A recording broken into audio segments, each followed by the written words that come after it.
So in our previous video, in our discussion on human genetics, we looked at some ways to understand the genetics associated with humans by doing genetic testing, by doing screening of sorts, by looking at amniocentesis and chronic villus sampling results to figure out what's going to happen within this developing fetus.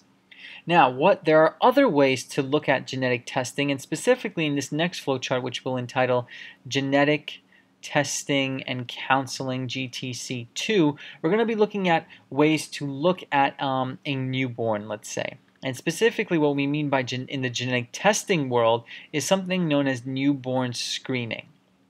We're going to be looking at newborns and screening them for possible genetic disorders. For example, we can state that newborn screening, a good example to understand it, is screening for what we have referred to before as inborn errors of metabolism, MET for short. Now let's remember, these metabolism errors, these inborn errors of metabolism, are due to, most often, a mutation of a gene, okay, that encodes, you should already know what it's encoding for, that encodes for a protein, of course, a gene encoding for a protein, but in this specific metabolic situation, due to mutation of gene encoding enzyme in a specific important metabolic pathway, okay? Let's look at one of those very important metabolic pathways by examining an inborn error of metabolism that is screened in every newborn within the United States and I think across the world. This error of metabolism is known as Phenyl Ketonuria. Okay, more commonly referred to simply as PKU. This is an inborn error of metabolism due to a mutation of a gene encoding an enzyme in a metabolic pathway. Every newborn child is screened for this. Okay, so every newborn, every newborn is tested. This is a very easy way to test, and it's a very not preventable but treatable inborn error of metabolism. Let's see why. So let's look at the normal and then the abnormal. So let's say I have a normal individual, okay, a normal IND can turn, because this is a metabolic pathway, it's going to involve the conversion of something, let's say. A normal individual can turn the amino acid known as phenylalanine, that's where the name has phenol within it. There's an amino acid called phenylalanine successfully into tyrosine. Okay, so this is the norm. Okay, so this is, again, I want to reiterate, this is our normal metabolic pathway. So we'll say normal met path. Turning phenylalanine into tyrosine is good, and that's what a normal individual can do. Now, can you imagine what an abnormal individual does? An individual with PKU? Well, what we can state is that a PKU individual, IND for individual, actually turns phenylalanine not into tyrosine. Okay, there's a problem that they have. They have a problem turning it into tyrosine. They don't turn it into tyrosine. They actually turn phenylalanine into things known as phenyl ketones. And phenyl ketones are toxic. They are toxic specifically if they accumulate. So if you accumulate this conversion product of phenylalanine known as phenyl ketones, the CNS, the central nervous system, pretty important part of the body, gets damaged very widely. CNS is damaged. So this is very, very bad. This is our, let's say, mutated metabolic MET path. And this is a mutated path because it is an inborn error. Okay, you are born with this error. You are born with this inability to turn phenylalanine into tyrosine, and instead you turn it into something known as phenyl ketones, which are toxic and accumulate and cause damage within the central nervous system. But what we can understand with this idea of screening is the following.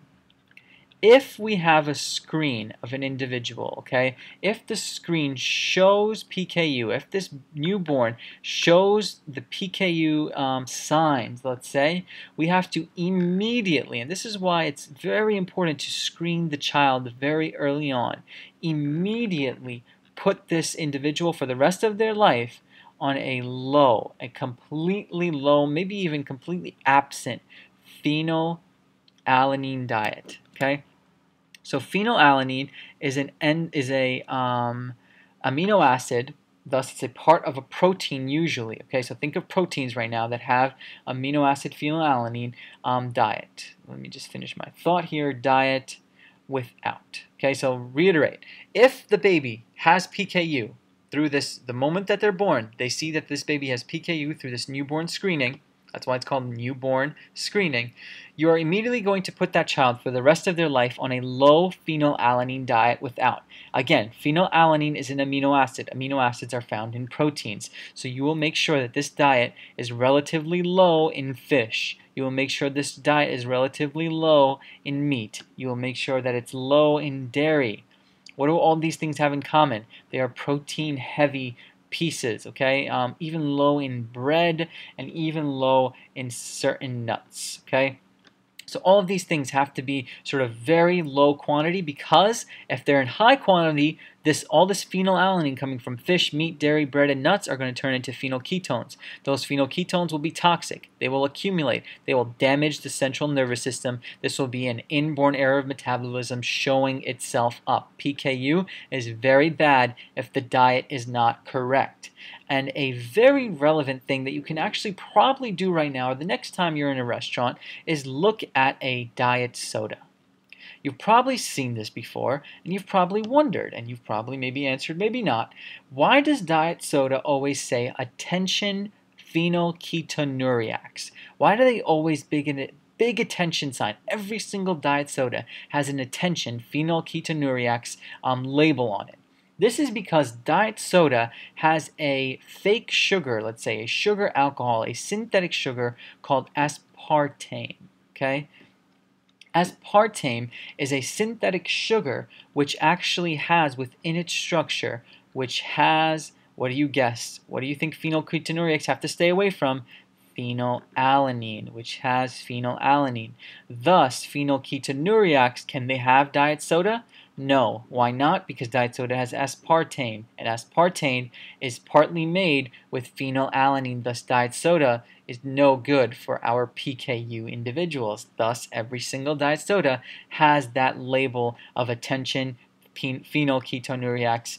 This is made with aspartame, which cannot be had as a part of a low phenylalanine diet. So there you go. You learned something very relevant to you today. And finally, the last thing that we'll talk about in terms of newborn screening is something known as maternal PKU. So let's imagine that an individual is born with PKU, they're a female, and they want to eventually have kids. They will undergo and have to sort of combat the idea of maternal PKU. This means that an individual who is pregnant, okay, a potential mom who is pregnant, their PKU has to be careful. A pregnant PKU person has to be careful.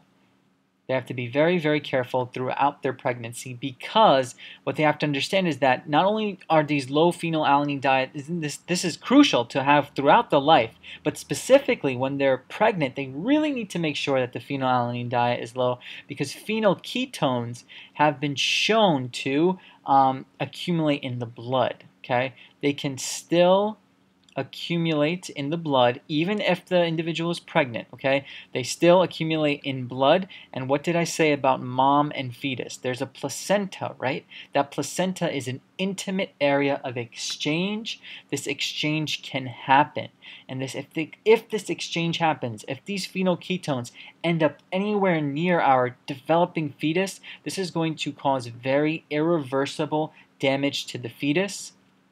So this damages fetus because of blood presence. Okay, that blood has phenyl ketones within it. Why does it have phenyl ketones within it? Because this is a PKU mother. That PKU mother cannot turn phenylalanine into tyrosine, but turns it into phenyl ketones, which are toxic not only to the mother, but are also toxic to the developing fetus as well. So this is something to be very mindful of if you do happen to show PKU as an individual. So this is an idea of newborn screening.